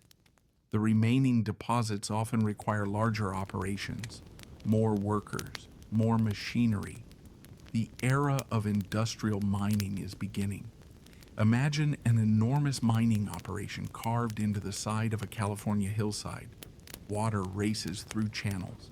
Heavy equipment reshapes the landscape. Dozens of workers labor together. The scale is unlike anything seen during the earliest days of the gold rush. Mining is becoming a business, an industry, a profession increasingly dominated by companies rather than individuals. For many prospectors, this marks the end of a dream. Imagine a man who arrived in California in 1849. He spent years searching rivers and streams. Some seasons were successful, others were not. Now he watches large mining companies moving into areas once worked by independent miners. The frontier is becoming more organized, more competitive, more expensive. The California he first encountered is slowly disappearing. Imagine towns that sprang up almost overnight during the height of the rush, places once crowded with thousands of hopeful fortune seekers. The streets were filled with merchants, hotels overflowed with guests, music drifted from gathering halls late into the evening. The future seemed limitless. Yet now some of those same towns are beginning to shrink. The gold nearby has become harder to find. Miners move elsewhere. Businesses close. The crowds gradually disappear. Imagine walking through one of these communities. A few years earlier, the streets would have been packed with people. Now the atmosphere feels quieter. A general store remains open. A handful of families still live nearby, but many buildings stand empty. The excitement has moved on. The town waits in silence. Imagine the famous mining settlement of Columbia, or Mokelumne Hill, or countless smaller communities scattered throughout the Sierra foothills. Some adapt and survive, others struggle. A few eventually disappear almost entirely. The frontier is filled with places that experience brief moments of extraordinary prosperity before fading into memory. Imagine a hotel owner watching fewer guests arrive each month. The rooms that once remained full now sit empty. The dining hall grows quieter. The conversations become less frequent. The gold rush economy that once seemed unstoppable begins to slow. Not suddenly, not dramatically, but steadily, like a river gradually changing course. Imagine abandoned cabins scattered through the hills. Their owners long since departed. Nature begins reclaiming the landscape. Grass grows around doorways. Trees emerge beside old trails. The wilderness slowly returns. Visitors passing through years later might struggle to imagine how busy these places once were. Yet every abandoned structure tells a story of hope, a story of effort, a story of dreams pursued beneath the California sun. Imagine a schoolhouse that remains even after many miners have left. Children still gather there. Families continue building lives. This reminds us of something important. While some communities disappear, others endure. California's future does not vanish with the decline of the gold rush. In many ways, it is only beginning. The farms remain, the cities continue growing, the businesses adapt, the state moves forward. Imagine San Francisco during this period. Unlike many mining camps, it continues expanding. Its future is no longer dependent solely upon gold. Trade, shipping, commerce, industry. These forces ensure continued growth. Other cities follow similar paths. The economy diversifies. California becomes something larger than a mining frontier. Imagine the roads stretching across the state. Wagons continue traveling them. Goods move between communities. Farmers bring crops to market. Merchants expand their businesses. Life goes on. The gold rush may be fading, but California itself continues flourishing. The dream is evolving rather than disappearing. Imagine former miners who decide to stay. Some purchase land, others open stores, many start families. The search for gold may have brought them west, but something else convinces them to remain. Opportunity, climate, community, a sense of belonging. California has become home. Imagine a traveler returning to the goldfields many years later. The rivers remain, the mountains remain, but the atmosphere has changed. The frantic energy of 1849 has faded into memory. The boomtowns are quieter, the camps are smaller, the great rush has passed. Yet traces remain everywhere.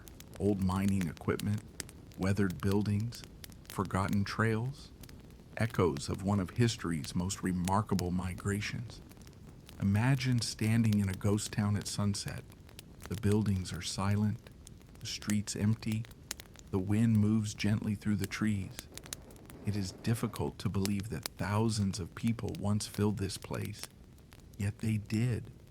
They came chasing dreams, they built communities, they left their mark upon the landscape, and then many moved on. The silence feels peaceful, reflective, almost beautiful. The gold rush was never only about finding gold. It was about human ambition, hope, adventure, and change. The abandoned towns remind us that even the most exciting chapters eventually come to an end. Yet, endings often create new beginnings. As darkness settles across the California foothills, lanterns glow in the towns that survived. The ghost towns fade into shadow. The rivers continue their endless journey. And California moves confidently into the future. Because although the gold rush is nearing its end, its legacy is only beginning. In our next chapter, we will explore that legacy. We will discover how a few short years transformed California forever and helped shape the future of the United States itself. The gold may be fading from the rivers, but its influence will endure for generations. As we continue our journey tonight, the great rush for gold is slowly fading into history. The crowded rivers are quieter than they once were. The mining camps no longer overflow with newcomers. Many of the boom towns have settled into calmer rhythms. Others have vanished entirely. Yet while the gold rush itself may be ending, its impact is only beginning to reveal itself, because some events change far more than the people who directly experience them. Some events reshape entire regions, entire nations. And the California Gold Rush is one of those events. Imagine standing on a hillside overlooking California in the late 1850s. The transformation is astonishing. Only a decade earlier, much of this land had been sparsely populated frontier. Now roads stretch across valleys. Towns connect distant regions. Ships crowd the harbors. Farms cover fertile land. Businesses thrive. The pace of change has been extraordinary. California is no longer a distant frontier at the edge of the continent. It is becoming one of the most important places in America. Imagine the countless people who arrived seeking gold. Many never became wealthy. Some returned home disappointed. Others struggled for years. Yet even those who failed to find riches often contributed to something much larger. They helped build communities, roads, businesses, schools, churches, entire cities. Their efforts helped create the foundations of modern California. Imagine San Francisco once again. Its growth continues long after the richest years of the gold rush. The city becomes a center of commerce and trade. Ships arrive from across the Pacific Ocean. Merchants connect California to markets around the world. The city evolves from a rough frontier settlement into one of the great ports of North America. The gold rush provided the spark. The future carried the flame forward. Imagine a farmer harvesting crops in California's Central Valley. The fertile soil produces abundance. Wheat fields stretch toward the horizon. Fruit orchards flourish. Livestock graze across broad grasslands. Agriculture becomes one of the state's defining industries. Many people first arrived because of gold, yet they stay because they discover something equally valuable: the land itself. Imagine railroads beginning to expand across the American West. The nation grows increasingly connected. Travel becomes easier, communication becomes faster. California no longer feels isolated. What once required months of difficult travel gradually becomes more accessible. The gold rush accelerated this process. The enormous population growth created demand for better transportation and stronger connections to the rest of the country. Imagine a child born in California during the gold rush, reaching adulthood years later. To them, bustling towns and growing cities are normal. They do not remember the quiet frontier that existed before 1848. They inherit a California transformed by migration, ambition, and opportunity. An entirely new generation grows up in a world created by the gold rush. Imagine the cultural impact of the migration. People arrive from every corner of America and from countries around the globe. Different languages, different traditions, different experiences. California becomes one of the most diverse places in the nation. The gold rush creates a remarkable meeting point for people from vastly different backgrounds. The influence of that diversity remains visible even today. Imagine a historian looking back at the gold rush from many years later. The numbers alone seem remarkable. Hundreds of thousands of people moved west. Millions of dollars in gold were extracted from rivers and mountains. Entire communities appeared where none had existed before. The scale of the transformation is difficult to overstate. Few events in American history changed a region so quickly. Imagine the rivers themselves: the American River, the Feather River, the Yuba, the Mokelumne. The names became famous during the gold rush. For years they represented possibility, adventure, hope. Thousands stood beside their water searching for fortune.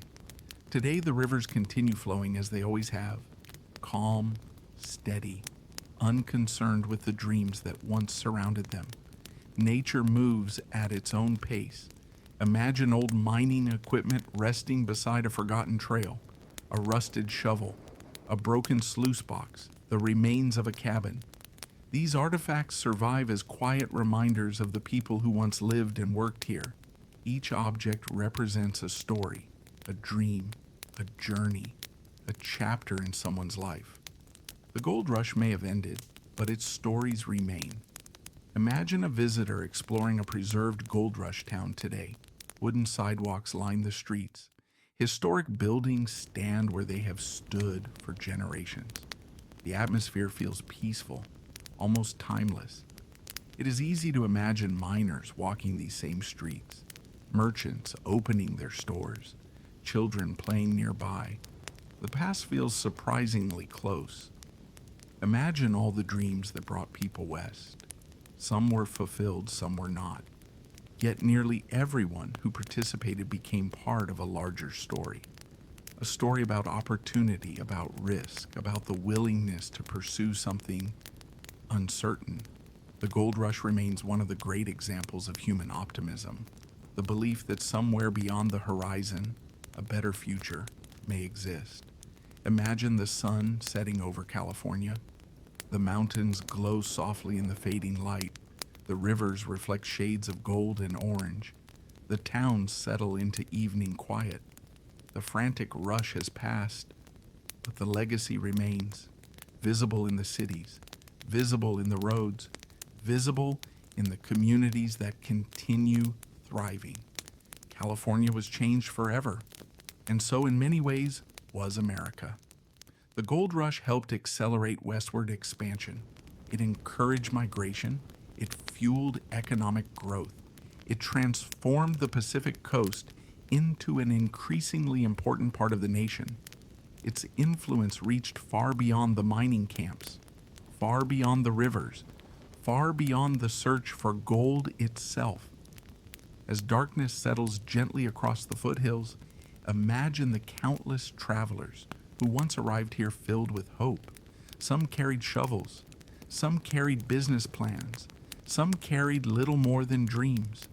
Together, they helped create a new California, a place that would continue growing long after the last great gold discoveries had faded into memory. And now, only one final chapter remains. A quiet chapter, a reflective chapter. In our final journey, we will leave behind the bustling towns and crowded rivers. We will visit a peaceful California sunset. And together, we will look back on the dream that changed America forever. And now, as our journey through the California Gold Rush comes to its end, let us slow our pace and take one final walk through the foothills of the Sierra Nevada. The rush is over. The crowds have thinned. The rivers flow quietly beneath the evening sky. And the dream that once brought hundreds of thousands of people west has become part of history. Imagine a peaceful California sunset. The golden light stretches across the hills. Long shadows drift over the valleys. The air is calm. The sounds of the day are fading. A river moves gently over smooth stones, just as it did before James Marshall discovered those first small flakes of gold beside Sutter's Mill. The water does not remember the excitement. The water does not remember the crowds. It simply continues its journey, as rivers always do. Yet the land remembers. Imagine standing beside one of the old mining streams. Years ago, prospectors crowded every bend in the river. Voices echoed through the valley. Pans splashed in the water. Shovels struck gravel. Dreams filled the air. Now the stream is quiet once more. The trees have returned. Grass grows along the banks. Nature has slowly reclaimed many of the places where fortune seekers once gathered. And there is something peaceful about that. Imagine a weathered cabin standing alone among the hills. The miner who built it is long gone. Perhaps he found success, perhaps he did not. Perhaps he returned east, or perhaps he stayed and built a new life in California. The cabin does not reveal the answer. It simply stands as a reminder that countless ordinary people pass through these mountains chasing extraordinary dreams. Each carried hopes, fears, plans, and ambitions. Each became part of a story much larger than themselves. Imagine walking through a quiet gold rush town at dusk. The wooden buildings glow softly in the fading light. A few lanterns flicker in windows. The streets are peaceful. The frantic energy of the early years has disappeared. Yet traces remain everywhere. A hotel built during the rush. A general store that once served miners. A church where families gathered. A schoolhouse where children learned about a rapidly changing world. These places remind us that the gold rush was never only about gold. It was about people. Imagine the thousands who crossed deserts, climbed mountains, sailed around Cape Horn, or trekked through Panama. The journey alone required remarkable courage. Many left behind everything familiar, not because success was guaranteed, but because they believed something better might lie beyond the horizon. That belief has always been part of the American story. The willingness to take risks, to pursue opportunity, to imagine a different future. The gold rush became one of the greatest expressions of that spirit. Imagine all the dreams that arrived in California. Some became reality. A miner discovers a rich claim. A merchant builds a successful business. A family establishes a farm. A teacher helps build a community. A shopkeeper creates a prosperous future. Success took many forms. Not all of them glittered like gold. And perhaps that is one of the most important lessons of the gold rush. Many of the people who benefited most were not the ones searching rivers. They were the ones building towns, creating businesses, growing food, educating children, helping transform a frontier into a society.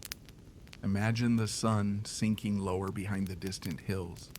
The sky fills with shades of orange and gold, the same colors that once inspired so many dreamers, the same colors reflected in the rivers where prospectors searched for fortune. The landscape feels timeless, as though the years have gently folded together, past and present sharing the same quiet evening. Imagine a miner from 1849 somehow standing beside us now. He might be amazed by modern California, the cities, the roads, the farms, the ports, the millions of people who now call this place home. Yet he would also recognize something familiar: the mountains, the rivers, the endless horizon, the sense of possibility that first drew him west. Because although California has changed enormously, that spirit of opportunity remains. Imagine the stars beginning to appear overhead, one by one. The valleys grow darker. The towns settle into silence. The rivers continue flowing through the night. Somewhere in the distance, an owl calls softly. The world feels calm, peaceful, the kind of peace that comes after a long journey. And what a journey it has been. Together, we have visited Mexican California before the discovery. We have stood beside James Marshall at Sutter's Mill. We have traveled with the 49ers across deserts and oceans. We have explored mining camps, boomtowns, bustling cities, and quiet ghost towns. We have followed the dreams of ordinary people who helped change the course of American history. And through it all, we have seen how a few tiny flakes of gold transformed an entire nation. Yet perhaps the true treasure of the gold rush was never the gold itself. Perhaps it was the courage of those who journeyed west, the communities they built, the lives they changed, and the legacy they left behind. Because long after the gold was gone, California continued growing. The roads remained, the cities remained, the farms remained, the people remained, and their story became part of the larger story of America. As our own journey now comes to an end, take a moment to enjoy the quiet beauty of this California evening. The hills resting beneath the stars, the rivers whispering through the darkness, the distant memories of campfires glowing along forgotten streams. The dream that changed America has finally settled into history, and the night is peaceful once more. Thank you for joining me on this relaxing journey through the California Gold Rush. And thank you for spending part of your evening here with Whispered History. Wherever you may be listening from tonight, I hope this story has brought you comfort, curiosity, and a sense of connection to the past. Now the campfires have faded. The wagons have stopped rolling. The rivers continue their endless song, and it is time to rest. Sleep peacefully, dream gently, and let the quiet echoes of the California Gold Rush carry you softly into the night. Good night.